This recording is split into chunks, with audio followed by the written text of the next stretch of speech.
Hey guys, welcome back to Optin influencers. आप सभी का फिर से स्वागत है। आज की वीडियो में आज हम बिटकॉइन के क्विक अपडेट के बारे में बात करेंगे। क्विकली हम सारे चार्ट्स की ओर जाएंगे, सब देखेंगे कहाँ पर क्या है, कौन सा लेवल कहाँ पर प्ले आउट कर रहा है, किस तरह से प्ले आउट कर रहा है। तो जल्दी से जल्दी चैनल को सब्सक्राइब करिएगा अगर फर्स्ट टाइम आए हैं, एंड वीडियो को भी लाइक करिएगा अगर अच्छा लगे, कुछ सीखने को मिले। सबसे पहले हम लोग डिस्कस कर लेते हैं छोटी सी बात, what does the crypto industry expect from the fades meeting. जो एफएमसी की मीटिंग हुई थी परसों उसको लेकर यहाँ पर बहुत ज़्यादा कन्फ्यूजन बनी हुई है, और कल मैंने वीडियो भी डाला, लेकिन आई डोंट थिंक कि लोगों को क्लियरली समझ में आया होगा।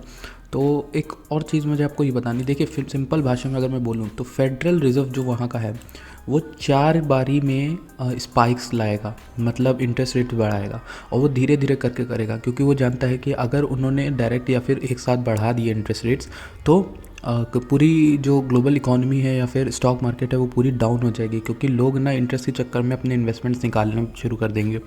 और यही बात है कि इसी के डर में इंडियंस ने भी कई अपना पैसा निकाला है, और टोटल अगर क्रिप्टो मार्केट में बात करें तो वेल्थ चली गई है, $1 ट्रिलियन का पूरा मार्केट कैप गायब हो गया था इसी चक्कर में, इस डर के चक्कर में। तो फेडरल रिजर्व जो है वो इंटरेस्ट बढ़ाता है जब इन्फ्लेशन बढ़ता है। अब इन्फ्लेशन को कंट्रोल उन्होंने खुद नहीं किया, गवर्नमेंट की गलती, बट वहाँ की ये जो चीज़ है, बट इसको अक्सर करना पड़ता है, इसके अलावा कोई और रास्ता है नहीं। और आप चाहो तो ट्विटर पे सेंटिमेंट्स देखो जाके, या फिर किसी भी कम्युनिटी में बातें देखोगे तो वहाँ पर यही बात चल रही है कि फेडरल रिज़र्व जो है वो इंटरेस्ट रेट्स को बढ़ाएगा ही, और उसके पास कोई भी चारा नहीं है। डायरेक्टली वो नहीं बोल रहे, डायरेक्टली वो नहीं एक्सेप्ट कर रहे, बट मे बी करके बोल रहे हैं। तो बढ़ाएंगे तो है ही, वो 4 बारी में बढ़ाएंगे, 25 पॉइंट्स आई थिंक बोला है कि बढ़ाएंगे, और उसके अलावा जो भी है वो बढ़ेगा ज़रूर, और मार्च तक देखते हैं क्या होता है। नेक्स्ट अब हम चार्ट की ओर चलते हैं। चार्ट में ये वाला चार्ट आपको याद होगा कि ये मैंने बहुत पहले आई थिंक 10-11 दिन पहले डिस्कस किया था, जब हम लोग इस चार्ट के यहाँ पर कहीं पर थे, 39,000 टच करके 41 चले गए थे वापस। अब हम लोगों का इसका अपडेट क्या है, इसका अपडेट ये है कि हम लोग चले गए 32,900 टच करके, अब डायरेक्टली चल रहे हैं 37,300 पे चल रहे हैं। ये वीकली है, ठीक ये चार्ट। और ये पर्पल एरिया क्या था समझा देता हूँ। पर्पल एरिया वो एरिया था जो एक्सपेक्टेड सपोर्ट बनता, ठीक, जो एक्सपेक्टेड सपोर्ट बनता इस बुल मार्केट का, लेकिन वो नहीं बना, वो टूटा।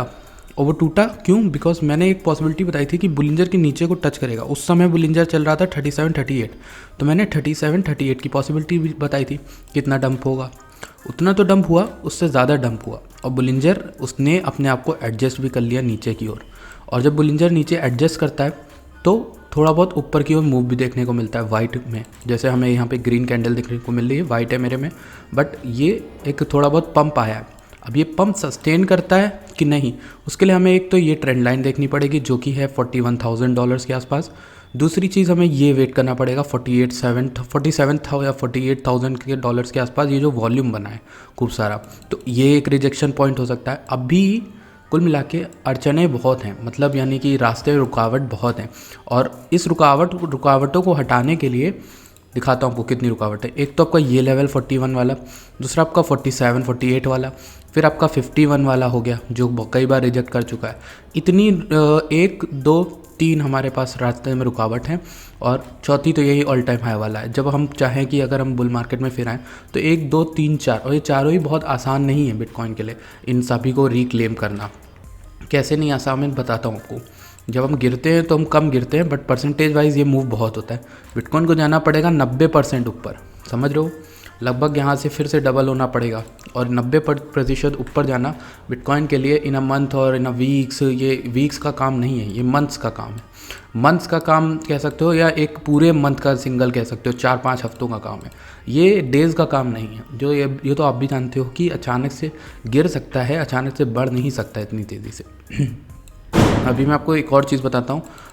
बेसिकली ये जो बॉटम है ये हमारा 32,900 पे बना, ठीक, और ये 32,900 भी उस जोन में आता है वॉल्यूम के, जो मैंने आपको नीचे का वॉल्यूम का जोन बताया वो है 31 से $32,000 के आसपास, और विक गई थी पिछली बार, कितनी गई थी, $29,000 तक। तो विक हम एक्सपेक्ट कर सकते हैं कि विक और भी जाए, विक 28 तक चली जाए इस बार तो, लेकिन टोटली हम ये देखेंगे कि ये एरिया सपोर्ट करना चाहिए। ये जो पुराना एरिया था, अब यही हमारा एक उम्मीद बनी, ये एरिया सपोर्ट करना चाहिए इस मार्केट, ये एरिया सपोर्ट करेगा। मेरे ख्याल से जो सिनेरियोज होना चाहिए वो ये कि ये एरिया सपोर्ट करे, लेकिन अगर फेडरल की कोई न्यूज़ आई या फिर कोई बेरिश न्यूज़ आई तो ये टूटेगा और हम सीधा नीचे आएंगे। और कहाँ आएंगे हम लोग? मैंने आपको एक एरिया बताया था, अगर आपको याद हो कि 200 वाला जो MA है, 200 MA, वो कई बार मतलब लोगों को डराया है, गिराया है, और 200 MA ही कई बार बॉटम भी रहा है बिटकॉइन का ना। तो वो देख लेते हैं ज़रा हम लोग। कहाँ? सॉरी, 200 MA जो है वो हम वीकली में देखते हैं। तो वीकली में 200 MA को अगर हम देखेंगे इस चार्ट के हिसाब से तो हमें यहाँ तक दिखेगा 19,000 $20,000 के आसपास। तो क्या वहाँ तक हम आ सकते हैं? पॉसिबल सिनेरियो है।